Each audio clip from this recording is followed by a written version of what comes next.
Hi viewers, എല്ലാവർക്കും നമസ്കാരം. Divya's daily ടാരോട്ടിലേക്ക് എല്ലാവർക്കും സ്വാഗതം.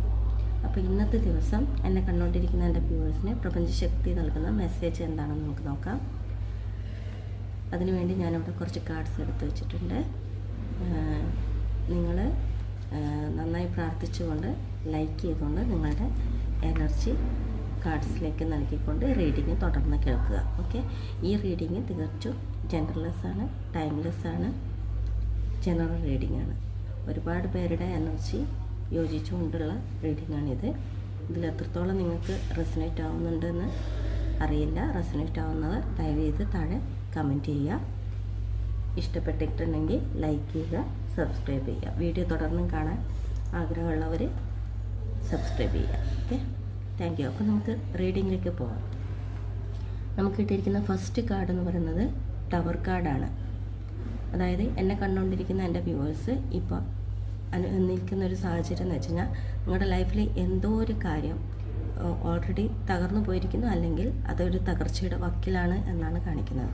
അത് ബിസിനസ് പരമായിട്ടുള്ളതാവാം, അല്ലെങ്കിൽ എന്തെങ്കിലും ധനനഷ്ടം സംഭവിച്ചതുപോലെ ആവാം, അത് അല്ലെങ്കിൽ നിങ്ങളുടെ റിലേഷൻഷിപ്പിൽ എന്തെങ്കിലും ഇഷ്യൂസ് വന്നിട്ട് അങ്ങനെയും സംഭവിക്കുന്നതാവാം.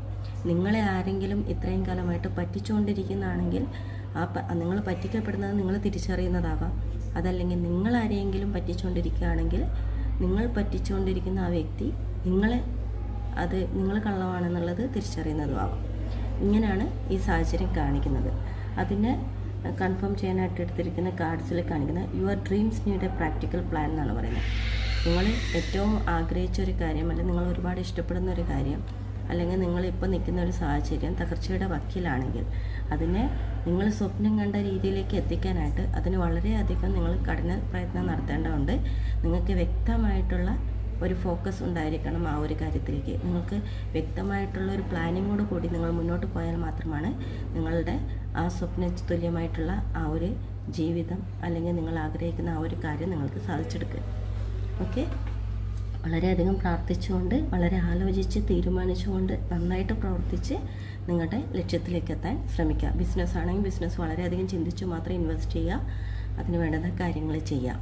റിലേഷൻഷിപ്പ് ആണെങ്കിൽ നിങ്ങളുടെ ഓപ്പോസിറ്റ് നിൽക്കുന്ന നിങ്ങളുടെ വ്യക്തി ആരാണെങ്കിലും, ഭർത്താവായിക്കോട്ടെ, ലവർ ആയിക്കോട്ടെ, ആരായിക്കോട്ടെ, നിങ്ങളുടെ പേഴ്സൺ ആരായിരുന്നാലും ആ വ്യക്തിയെക്കുറിച്ച് നന്നായിട്ട് മനസ്സിലാക്കിക്കൊണ്ട് എന്താണോ വേണ്ടത്, നിങ്ങളുടെ സാഹചര്യം എന്ത് സാഹചര്യം കൊണ്ടാണോ അവിടെ ബ്രേക്കിംഗ് വന്നിട്ടുള്ളത്, അത് തകർച്ചയുടെ വക്കിലേക്ക് എത്തിയിട്ടുള്ളത്, അതിനെ സാധൂകരിക്കാൻ പറ്റുന്ന വ്യക്തമായ